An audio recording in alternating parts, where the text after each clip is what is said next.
बांग्लादेश में उस्मान हादी की मौत होने के बाद जहां पूरे ही बांग्लादेश है जो जल रही है, मगर इसी बीच बांग्लादेश में शेख हसीना के एक और विरोधी नेता के ऊपर है जो जानलेवा हमला हुआ है।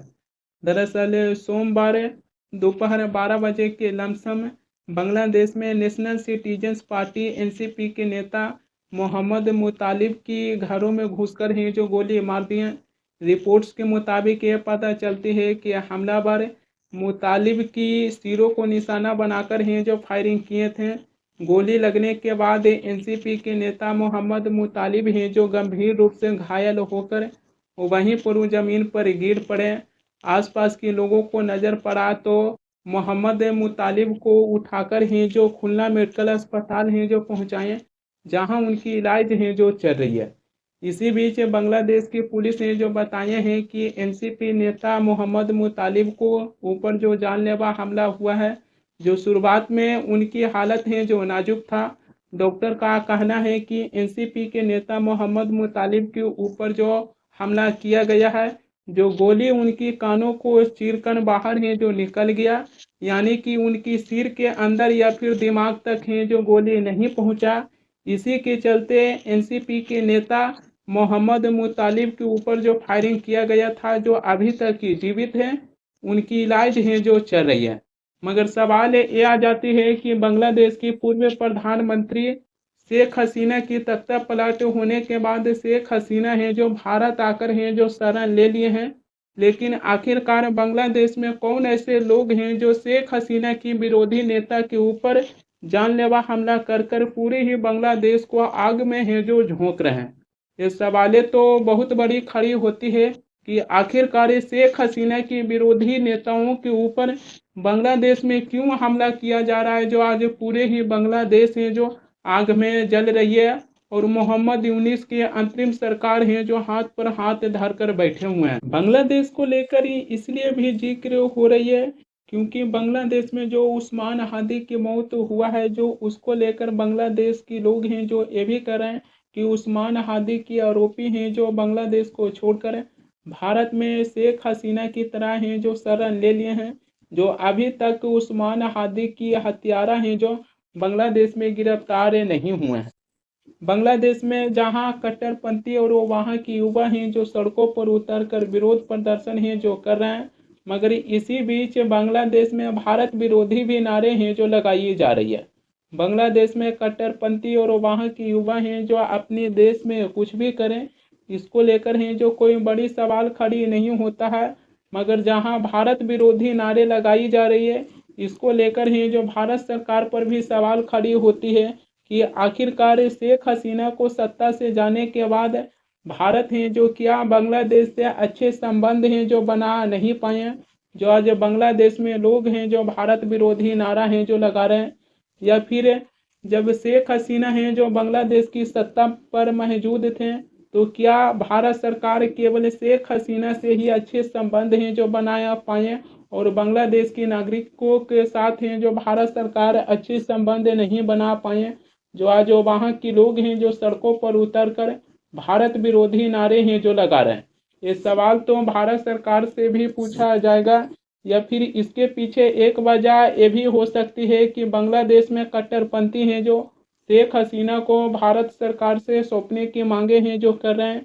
क्या शेख हसीना हैं जो तख्ता पलट होने के बाद भारत में आकर शरण ले लिए हैं, क्या इस वजह से बांग्लादेश में भारत विरोधी नारे लगा रहे हैं? बांग्लादेश में भारत विरोधी जो नारा लगाया गया है, इसको लेकर बांग्लादेश की पूर्व प्रधानमंत्री शेख हसीना जो भारत में शरण लिए हुए हैं, उनका भी बयान सामने आया है। शेख हसीना हैं जो कहें कि ये बेहद खतरनाक है कि बांग्लादेश में भारत विरोधी नारा है जो लगाया गया है। बांग्लादेश में लोकतंत्र लौटते ही ये सारी चीज़ें हैं जो बंद हो जाएगा। शेख हसीना हैं जो बांग्लादेश की अंतरिम सरकार पर हमला बोलते हुए ये भी कहें कि बांग्लादेश की अंतरिम सरकार मोहम्मद यूनिस हैं जो बांग्लादेश में कट्टरपंथियों को पाल रहे हैं। शेख हसीना हैं जो ये स्पष्ट कर दिए हैं कि बांग्लादेश में जो भारत विरोधी नारा लगाया गया है ये कहीं से भी उचित है जो दिखाई नहीं देती है। मगर मैं इस संदर्भ में बांग्लादेश की पूर्व प्रधानमंत्री शेख हसीना को भी जिम्मेवार हैं जो ठहराता हूँ क्योंकि हम ये नहीं भूल सकते हैं कि बांग्लादेश में शेख हसीना से ही आंदोलन शुरू हुआ, जो आंदोलन आज इतने आगे बढ़ गया है कि अब बांग्लादेश की सरकार की नारा लगाने के साथ साथ बांग्लादेश के लोग हैं जो बांग्लादेश की सड़कों पर उतरकर भारत विरोधी भी हैं जो नारा लगाना शुरू कर दिए हैं। शेख हसीना को बांग्लादेश की अदालत है जो फांसी की सज़ा है जो सुना चुके हैं। जब तक शेख हसीना भारत में मौजूद हैं वो सुरक्षित हैं। अगर भारत सरकार शेख हसीना को बांग्लादेश को सौंप देते हैं तो उनकी जान की खतरा और ज़्यादा है जो बढ़ जाएगा। वहीं पर वो बांग्लादेश की राजधानी ढाका में एक हिंदू युवक दीपू चंद्र दास को पीट पीट कर उनको नग्न कर हैं जो पेड़ से लटका कर आग के हवाले हैं जो कर दिए थे। इसी को लेकर भारत में यानी कि कोलकाता में बीजेपी के नेता शुभेंदु अधिकारी के नेतृत्व में है जो जमकर विरोध प्रदर्शन किया गया।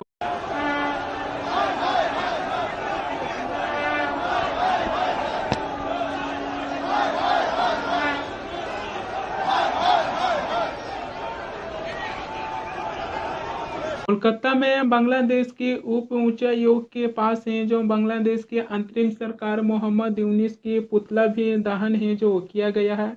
बांग्लादेश में एक हिंदू युवक को पीट पीट कर हत्या कर दिया गया। इसी को लेकर बीजेपी के नेता शुभेंदु अधिकारी हैं जो जमकर हैं जो विरोध प्रदर्शन किए हैं। सवाल ये आ जाती है कि क्या ऐसे विरोध प्रदर्शन भारत में होना चाहिए। बांग्लादेश में जो एक हिंदू युवक को पीट पीट कर हत्या है जो किया गया है, यहाँ पर वो केवल एक धर्म की बात नहीं आ जाती है कि एक हिंदू युवक को है जो निर्मम तरीके से हत्या किया गया है, बल्कि हिंदू युवक की जगह अगर किसी दूसरे धर्म के भी लोग होते हैं या फिर किसी दूसरे धर्म के युवक होते हैं तब भी आज बांग्लादेश से सवाल पूछा ही जाता कि आखिरकार बांग्लादेश में कैसे आंदोलन शुरू हुआ है जो निर्मम तरीके से ही जो युवक की हत्या है जो कर दी है। हिंदू युवक की जो हत्या ये बेहद ही ऐसी हत्या दिखाई देती है जो ऐसा लगता है कि बांग्लादेश के लोगों में इंसानियत नाम की चीज़ नहीं है। आज बांग्लादेश में इंसानियत है जो मर गया है। एक हिंदू युवक को पहले हैं जो पीट पीट कर बांग्लादेश में लोग हैं जो उनकी हत्या कर दिए। हत्या करने के बाद उनकी शव को नग्न कर कर पेड़ से लटकाकर उस हिंदू युवक को ही जो आग के हवाले कर दिए। जिस मृतक की पहचान दीपू चंद्र दास के रूप में हुआ था, मगर इसी को लेकर ही जो भारत में भी विरोध प्रदर्शन है जो हुआ और ये कोई और नहीं बल्कि बीजेपी के नेता शुभेंदु अधिकारी हैं जो किए हैं। यहाँ पर वो एक धर्म को लेकर इतनी प्रदर्शन करने की जरूरत नहीं है, बल्कि हिंदू युवक की जगह कोई और भी होता तब भी आज बांग्लादेश की सरकारों को कटघरे में रखकर सवाल है जो पूछा ही जाता कि किस प्रकार से वो वहाँ पर एक ही युवक की निर्मम तरीके से है जो हत्या किया गया है।